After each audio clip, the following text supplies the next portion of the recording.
Hello again, my friends, and welcome back to the channel. The clone troopers were the very makeup of the Grand Army of the Republic, enhanced superior soldiers cloned from the DNA of one of the most prolific bounty hunters of the era. They were perfectly suited for the coming war, and served the Republic and the Chancellor with the utmost of loyalty. We got to see their journey into the horrors of the war, and even afterwards in the Clone Wars, as well as the Bad Batch. Though, after Order 66, the clones were rather unceremoniously kicked to the curb in favor of inducting and training recruits the old-fashioned way with naturally born individuals. In the Bad Batch, we get a pretty detailed explanation for why this is. There are a lot of factors that went into why the clone project was ultimately scrapped by the Empire, with the leading explanation being that of the Imperial budget. With the Grand Army of the Republic being reorganized into the Empire, there were a lot of things rapidly changing all at once, and as you know, change isn't cheap. The Kaminoan cloning process was very expensive and was one of the biggest Republic tax expenditures during the Clone Wars. However, the results speak for themselves, and the Republic did get what they paid for. An elite army of highly trained soldiers. Though we do know why the budget cuts were so sharp around the galaxy, as the Empire had been funneling all of the credits into the construction of the Death Star, a weapon that he believed would secure his ultimate rule over the galaxy indefinitely.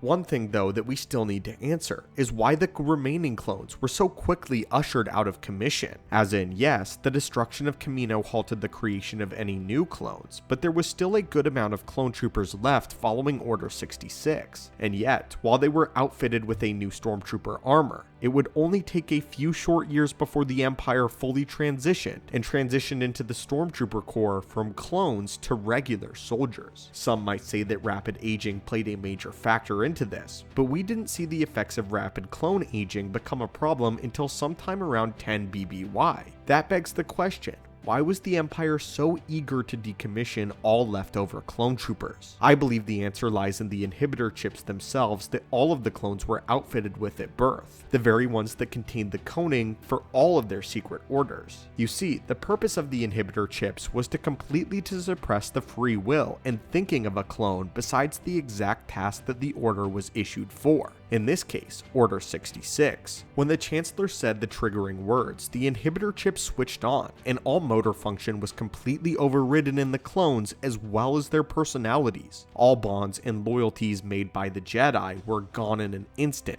as they were forced to kill them under no uncertain circumstances. Order 66 altered the clone troopers forever, and although they did carry out their task, it would echo into the Empire itself and have very nasty side effects. After Order 66 was completed, you can notice a distinct change in the clones still remains within them. We see this in the Bad Batch, as the Order 66 inhibitor chip never really turns off. Once it goes active, that is it. It seems to me that unlike the other orders in the clones' brains, 66 was one-stop shop. Because of this, the new Imperial clones became almost akin to that of droids, with their brains' functionality only on a very basic level, and any sort of creative problem solving was delegated to tasks such as hunting Jedi. In a sense, I believe that the inhibitor chips somewhat shorted out the clone troopers' very minds. This lack of free thinking was useful for being undeniably loyal to the Empire, but not particularly good for maintaining their status as the efficient and capable military force that the Republic had grown to enjoy over the course of the Clone War. As such, many clone troopers were simply removed from their main posts and replaced with fresh human recruits when they were trained enough for the job. This happened gradually, with clones being moved to far reaches of the galaxy to take up command of menial jobs, such as being local security or being stationed in an Outer Rim outpost. Although this explanation has not been outright confirmed by Lucasfilm,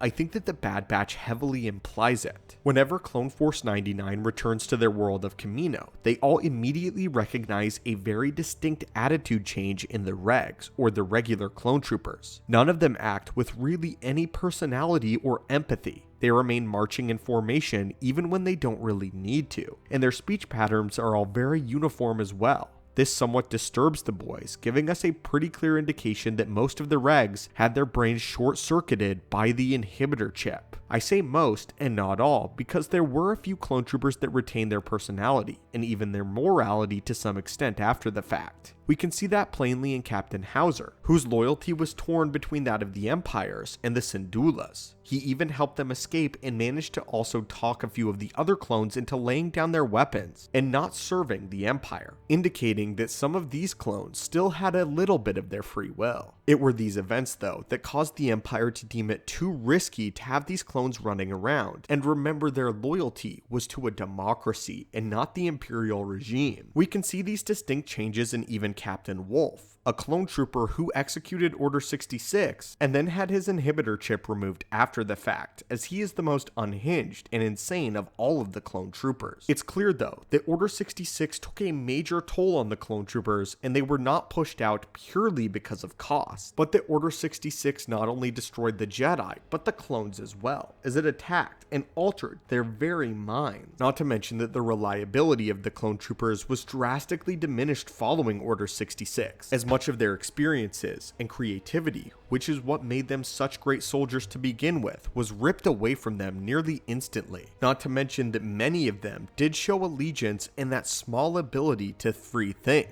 With all of this combined, the Empire deemed the clone troopers far too dangerous, and not only decommissioned them being made, but then went actively out of their way to ensure that the clones be replaced as quickly as possible. But anyway, my friends, what do you think about this? In my opinion, I am pretty convinced that around 95% of the clones had their brains fried by Order 66, which is why they were kind of tossed aside besides the other obvious explanations. The clones simply became a liability to the Virgin Empire, and had to be disposed of quickly. But tell us what you think about this, as well as any theories that you may have surrounding the clones. Also, if you like this kind of work that we do here and the videos we post, be sure to execute that subscribe button. Remember, good soldiers follow orders. Until next time, may the Force be with you, and have a great day.